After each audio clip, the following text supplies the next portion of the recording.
welcome viewers, welcome Jim Saleam. Well, we've got Jim Saleam here tonight for a special report. Would you like to take it over from here, Jim, and tell the viewers what happened? Yeah, well, look, I happened to be upstairs in the premises. There was an incredible noise. I thought it was a couple of vehicles colliding, and then there was a second smash, and I realised it was the building. But this was 2:30 in the afternoon, which, if you follow the patterns of regular Antifa activity here, that's not their usual time. I started downstairs. There were a couple of ladies downstairs at the time doing clerical work. They said it's the window. They've broken the windows. Well, turned out to be one window. I ran outside, popped my head over the wall, and I saw two rather unusual people heading down the laneway. I opened up the rear of the premises. I picked up a cricket bat, and I confronted the first of these gentlemen. He said something about fascism. Then he said something about Nazis. I don't know what he said in that context. I told him to insert Nazis where they fitted in his anus. His friend muttered, that was in the rear. I couldn't work out if the friend was a boy or a girl or something in between. In fact, I'm still not sure. But this bloke, he was armed with a skateboard. But this was not a usual skateboard. It was a skateboard that was sort of sharpened, if that's the right word, at the end. I formed the immediate impression that he'd used that to manipulate its way to break glass. He assaulted or tried to assault with the skateboard. I swung the bat at him, and the matter then proceeded out into the rear lane. There was more screaming from his part about fascist, and there happened to be a couple of people in the area, and he said, "Do you know who this man is?" And I, of course, denounced him as the anti-fascist filth that he is. And at that moment, cameras were produced by various people. He lunged again with his device. He got nowhere. I was compelled to swing the bat against him. The boy-girl sort of slinked away a little bit into the background. As people appeared, they sort of told him to leave, get out of here and whatever. Another gentleman partly intervened against me, but in a nice way. He sort of edged up and he said, listen, let it go, or it will be said later that you've assaulted him. I do understand the logic of that. The two drifted off down the rear street. I understand that the police had been called, and sooner or later they fronted up.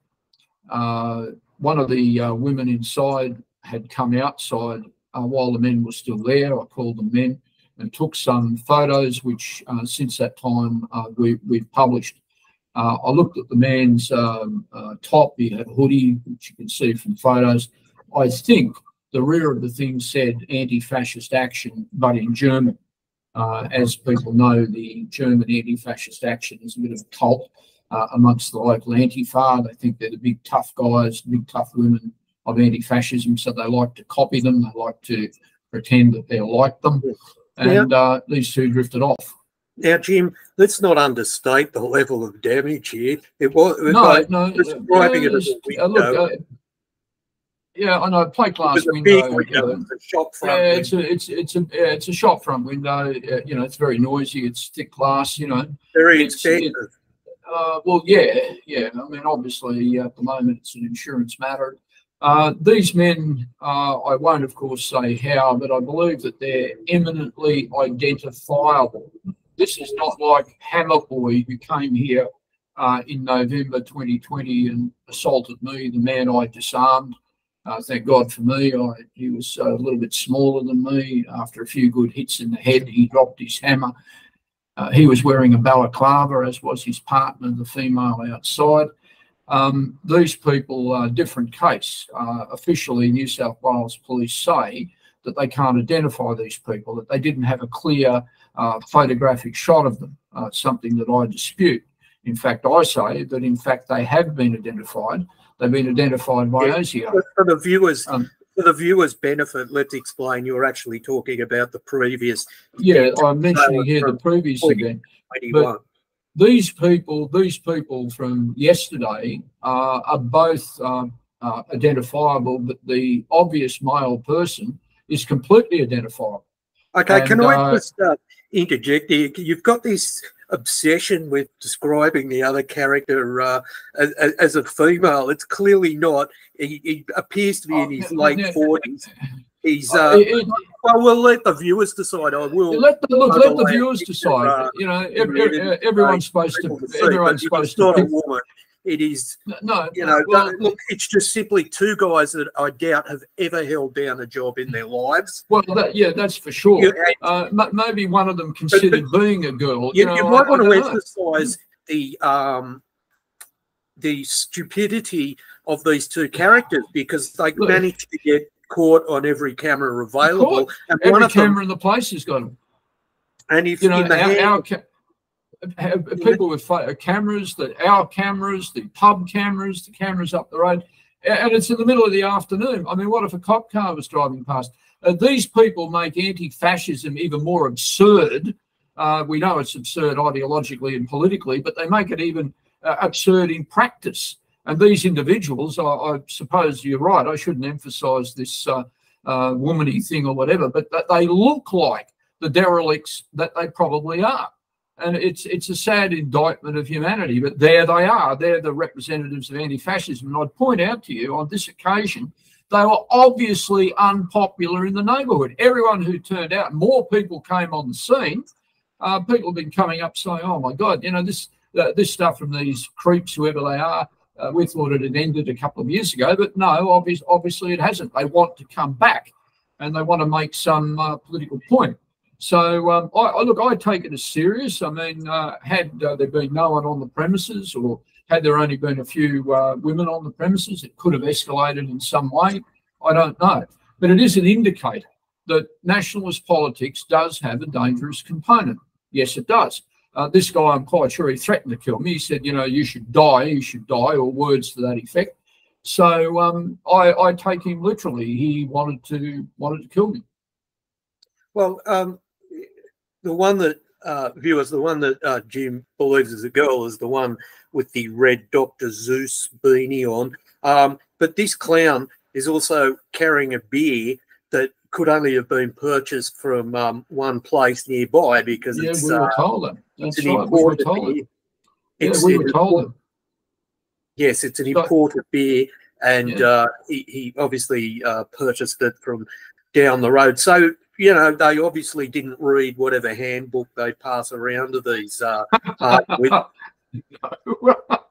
Look, this is the worst example. At least I can say a few years ago, when the anarchists did come here on a couple of occasions, Mr. Trotter, who was apprehended here, at least had half a brain, although he later got, I understand, got caught for some drug conspiracy of some sort. His mate, Mr. Reed, I think he's disappeared out of anarchism, but these people at least have some coordinational ability, although they were caught here a couple of times and there were actually incidents. A young man on site one night had the pleasure, he did get a damaged nose, but he had the pleasure of extending far greater violence to Antifa than he actually received. There was a woman who used to come here all the time and tell me she loved me, and she used to fire a slingshot at me and stuff like that. I understand she retired from all politics, moved in with an ex-punk rocker, and used to actually talk about Nazis. She used to actually draw swastikas as art. So it makes you wonder sometimes who you're dealing with. And this is before I know you've got some questions, but the great phrase from Lenin about the use of useful idiots is something that I think sums up Antifa. They're sincere even when they're half crazy, but they're useful idiots. I'm sorry, I had a minor technical difficulty then. But I'm back. Yes, so the great brains trust of Antifa, obviously a crime of impulse. But the question is, you know, as with your assailants a couple of years earlier, it just, you know, completely went down the, you know, police investigation rabbit hole. Now, maybe they do have a argument that, you know, the images we captured of them were not of the, you know, most convincing nature, right? But this time, and the viewers can see it, themselves. You can see both of these pilchards. This time, they've got no excuse. But as you and as I have experienced, even when you hand over, damning evidence, as I had of one David Gully of Sydney Antifa and the CFMEU, who in another, a few years ago in another life, paid a visit to my premises, caught him on video, which in fact the police had advised me, following harassments to install that video. Nothing at all. That's right. Didn't even matter. Was not on their to-do list. No, of course not. This is one of the problems you had the other day, the Director General of ASIO talking about possible terror attacks in Australia. Now, I'll be quite frank here. What happened yesterday is not a terror attack. It's called politically motivated violence. You smash a window, that's PMV. But when the Director General of ASIO actually talks about the potential of terrorism, it is true that a group that practices PMV could also occasionally produce a terrorist act. These guys yesterday were capable maybe of doing a terrorist act, certainly not the planning for terrorism or something along those lines. Antifa, as it was, say 4, 5, 6 years ago, back to when it was called out against the anti-Islamist and in many ways pro-Zionist Reclaim movement, it had a particular role, particular function to perform. And occasionally they did tip in the direction of what you might call terrorism. But the Director General is not really concerned about that. And he's particularly not concerned, I would say, to track these two idiots and make sure that the police can effect an arrest.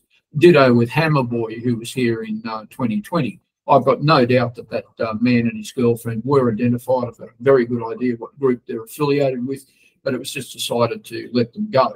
So the discussion of terrorism and politically motivated violence in Australia is heavily nuanced. And if it doesn't serve the higher investigative forces, nothing ever occurs. If the coppers catch someone on the spot doing something, yeah, they may arrest that guy. But if it turns into an investigation and it has to go to anyone like a detective force, look out. I do expect that these two galahs from yesterday will probably be arrested. They did do something other than be very, very well identified. They did do something that will allow regular detectives to actually find out who they were.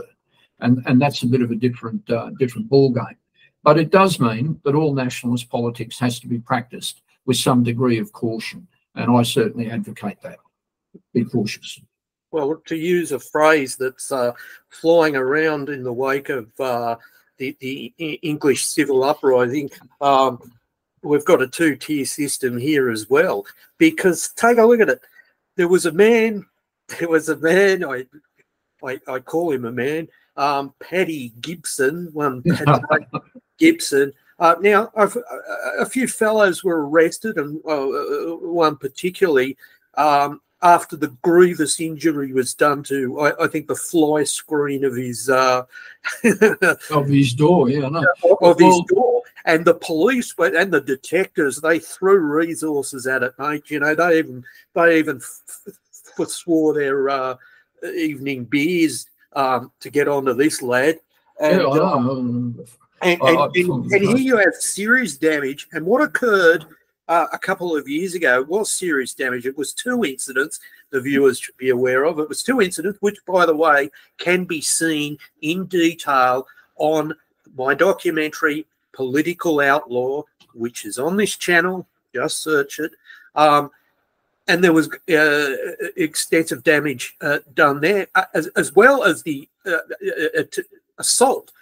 Breaking, entering, assault, etc. These are deadly serious. If somebody from our milieu had embarked on such a headstrong course, it would be flashed across, SBS would be interviewing, concerned migrants and, all the best people in the world are concerned migrants and whatnot. So again, we can bespeak a two-tier system here as well. But you mentioned Mike Burgess before, and the timing of his, I can't remember when he came out with his garbage, but I believe it was in tandem with Southport.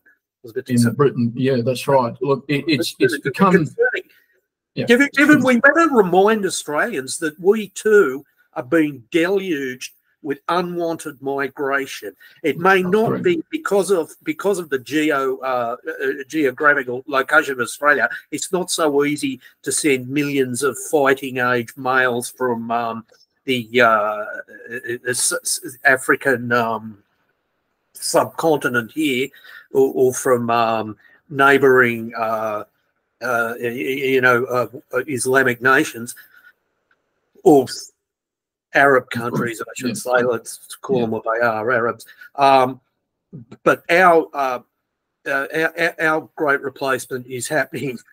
Anthony Albanese wears the record. He's like that's true. Like a very dulled down Kurt. What's his name? Steinman.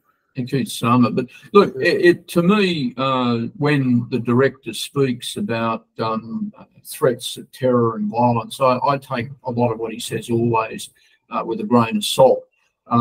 There's no connection in the official propaganda.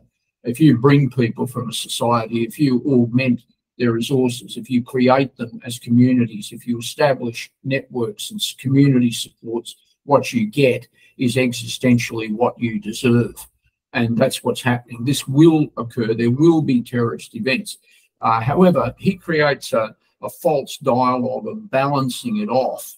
And he talks about so-called white supremacists, or occasionally about neo-Nazis or radicalized children looking up, funny materials online. There's no balance in the terror equation between the handful on that side of the fence and the massive numbers on the other. They're generated on the other by a virtual conveyor belt of production. The other side is episodic, occasional, and it doesn't have the systematized violence manuals, the systematized ideas that can be mobilized for violence. And it leaves this funny white supremacist milieu, if that's what it is, thoroughly in the shade. And that has to be accepted. But officially, the director plays the opposite. Well, the reason he hasn't named the specific threat is he hasn't decided what it is yet. It is, That's the gaslighting of it. Don't forget, this is the history of ASIO. This is the history from the very beginning, It is. You name the man, I'll name the crime. And that's correct. Thus far, the outside of Manhonis, the nutcase that committed those deeds at the Link Cafe in 2016, in December 2016, and he was a nutcase. But the thing is, most of these alleged threats that never really get a public revealing. We just hear that they'd some vague description of their offence, that they were plotting a terrorist attack. I'm sure one or two of those are legitimate, but by and far you tend to find out that these low IQ peasants, low IQ immigrant peasants, well, that's what with they are. Questionable abilities. So there's a fair amount of gaslighting that goes in to that. And of course, ASIO has to justify its existence. It has to justify its budgets. I mean, we could name the Hilton Hotel. We could name Alistair Dunn and Anderson in the Ananda Marga case. All these are fakes. It usually happens that Croatian 6 inquiry that's on right now. That's the sort of thing that shows what ASIO is about. I would strongly recommend to many of the young people who are now styling themselves, sometimes very incorrectly, but still styling themselves as some sort of patriotic activists and so forth. This is the stuff that they actually need to study. How does the security service actually work? And who does it accuse? Why does it accuse? How does it create the frame to put people in? The Islamists don't really need that. You don't need to do that for them because they'll always be there and they'll always be doing it. Therefore, it's straightforward. It's only when you need so-called far-right terror, this new shibboleth label that's been created by certain academics in Australia like Christy Campion and others. It's just nonsense. And it's a lot harder to create the frame for them. But there will be a few that will fall into it and do different things. So we have to live with that. I'd like to get your take on what's happening in Britain right now, and perhaps we can end it with a message from you from Australian Nationalists, a message of solidarity or some sort. But I'd like to get your take on it. So, you know, fire away. Okay, well, look, I've followed a lot of the leads that have been put out there by a few British organisations that are down the right track of trying to go down the nationalist road. The eminent commentator, Nick Griffin, who I've known for more than 40 years.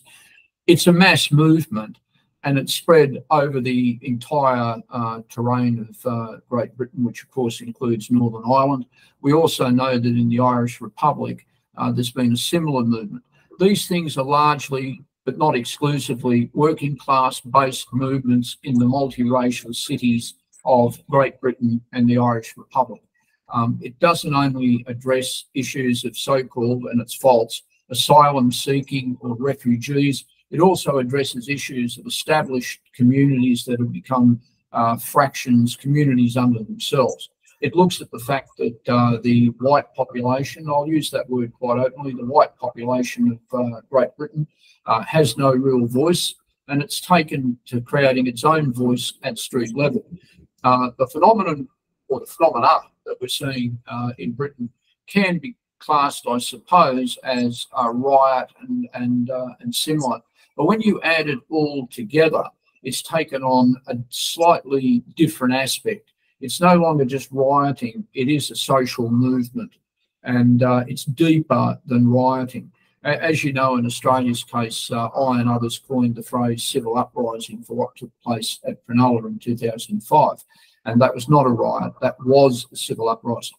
In Britain, you're actually seeing riots, but because of the depth of them, the mass number of people who are involved, like the percentages involved in the Irish Republic, what you see is a people's phenomenon. And it's not, you know, people from the lovely suburbs who, you know, drive expensive cars or anything like that. It's ordinary British people who are forced to live in the multiracial utopia that's been created by their political masters. So at the moment, there's no politics to this movement. But I think it's very likely that they will seek out and find politics. The example for the Brits may actually be the example that's come from the Irish. The Irish struggle was one that actually created an anti-politics. The Irish workers who'd been very heavy voters for Sinn Féin suddenly discovered that Sinn Féin and its split away so-called good guy radical group, Republican Sinn Féin, didn't stand for the Irish people at all. They were all refugees are welcome here, stop racism, change your gender, so on and so forth. So these people looked at what was up until recently their traditional party and opposed it and got out and fought against this party. Now that stage still hasn't been reached in mainland Britain, in the United Kingdom, but I think ultimately it may occur that the social movement, this type of insurgency will deepen into a political movement. And at that time, of course, all of the groups that have been around in Britain, they'll need to find new levels, find ways to relate to this mass phenomenon. Maybe one of them or two of them might come out on top of the whole arrangement. It's hard to say. But one thing that I think I can say from also projecting the Australian experience onto the Brits is that it's a case where they're going to have to find a new politics. So I would say, as an Australian nationalist looking at what's happened, I'd say good luck to you. Deepen this struggle in any way that's appropriate to deepen it. You're actually challenging the British authorities where the British authorities can't answer what you say. And that's a very significant thing. Well, they've got a lot to withstand now, haven't they? Because Steiner, whatever you pronounce the bastard. Steiner, yeah. What a British name that is. He's imposed 24-hour courts. You don't even have to have been present at any of the riots. It's the Irish counter-terrorism type model from the early 1970s being reimposed. But I ask, how can this sustain with the heavy penalties, with the arresting? They're arresting people for posting online about this. They're going all out. Mate, I understand they're making space for 600 prisoners in jail. They're going to have to keep, if these British keep going and keep going and keep going, there's not going to be anywhere to incarcerate them. There's not going to be anyone to arrest them. It's going to become untenable. But then you've got the situation, right, of the young fighting age Islamic males, and some of them are touting heavy artillery on social media videos. One had an AK-47, for God's sake. You know, these people, you know, they have very little qualms about using weapons like that.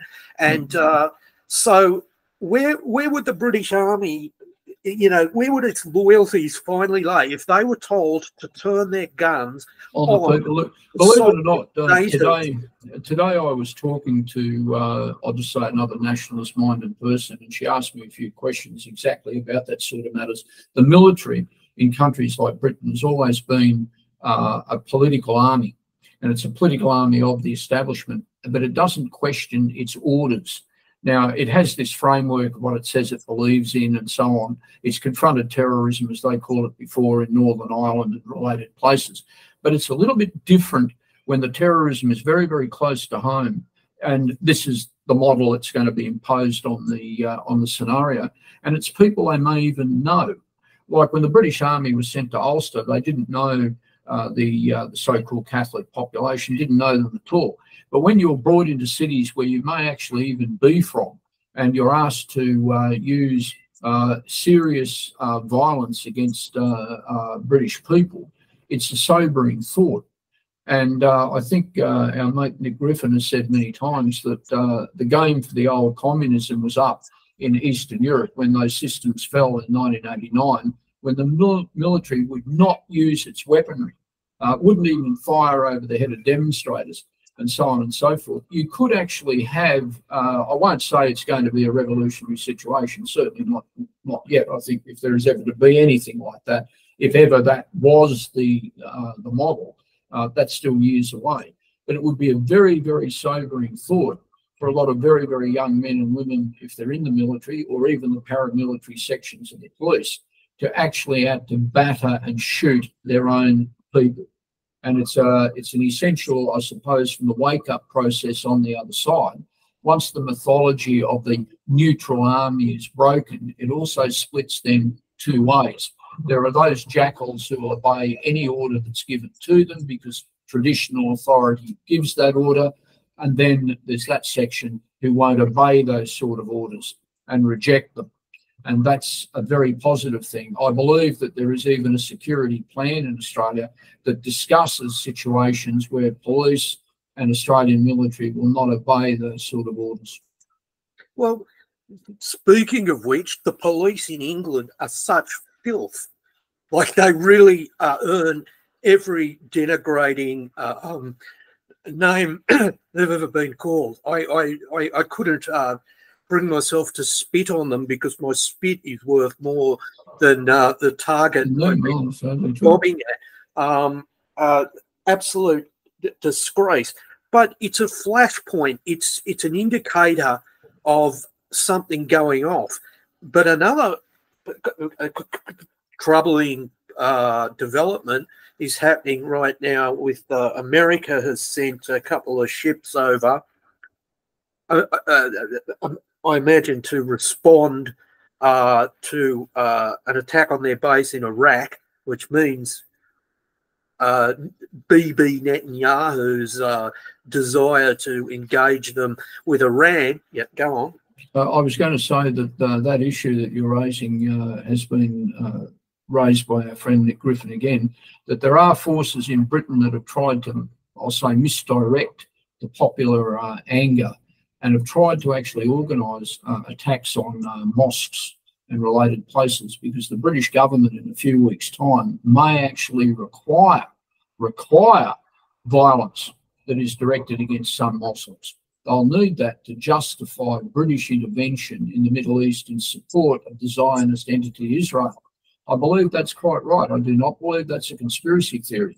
And you get people like the Tommy Robinsons of the world, you know, some of them not quite as programmed in as they used to be, but they're there to make sure that the mass popular anger against immigration and the need to fix it and start a long-term program of reculturating some groups and persuading them to return to place of origin. The British state requires some possible targeting of Muslims. And immigration in the UK is a lot deeper than Muslims, as it was here. You would remember that the Nationalists here coined the phrase diversity minus Islam is still diversity. And no, I know because I coined it. the British issue shows that fact. So there's going to be, I think, a major questioning of all of immigration and a mass questioning of where does the movement opposing immigration go. In Australia's case, say 10 years ago, the struggle against immigration as a general principle was shamefully and falsely misdirected by the anti-Islamists, up to and including some, and I won't mention them tonight just for the sake of it, but some so-called far-right players who were well aware of what they were doing, and they went off on an anti-Muslim crusade there without looking at the broader impact of immigration and where immigration was coming from. Now, in the UK, immigration does have a far higher Muslim component than, say, Australian immigration does. These jokers in Australia should have seen this, but they didn't. Or if they did, they didn't care. And that was one of the problems of all of that. It demands a lot of political thought. It's in a riot situation, sometimes there's not a lot of political thought going on. Yeah, that's true.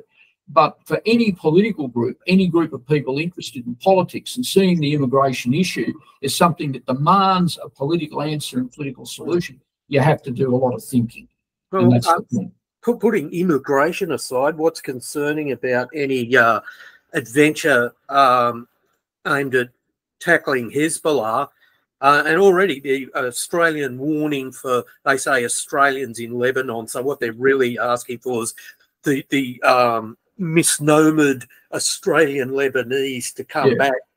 Well, where is it they came from in the first place? Well, Australian immigration, Israel Lebanon war. That's right, and they bring it here, and that's one of the. And this is what are we going to? How many are we going to get this time as for our part in some sort of? One of the amazing faults, if you like, of multiculti, and of course it goes beyond multiculti into multiracialism, but is the fact that we've always insisted, as an anti-immigration campaigner and all of this going back over a long time, while I oppose it completely, I would understand politically if the Australian state had said, look, we're going to be part of Asia, we've looked around, we've shopped about, we've decided that over the next 50 years, we're going to bring 25 million people of Chinese origin. Totally wrong, but I get the logic of that version of multiracialism. But these people don't do that. They bring groups, each one is at each other's throats. They bring West Pakistanis. They then bring Bangladesh. They bring Indians, but they make sure there's a lot of Sikhs who are from or Hindu Indians. They then bring a lot of Sikhs who are from India.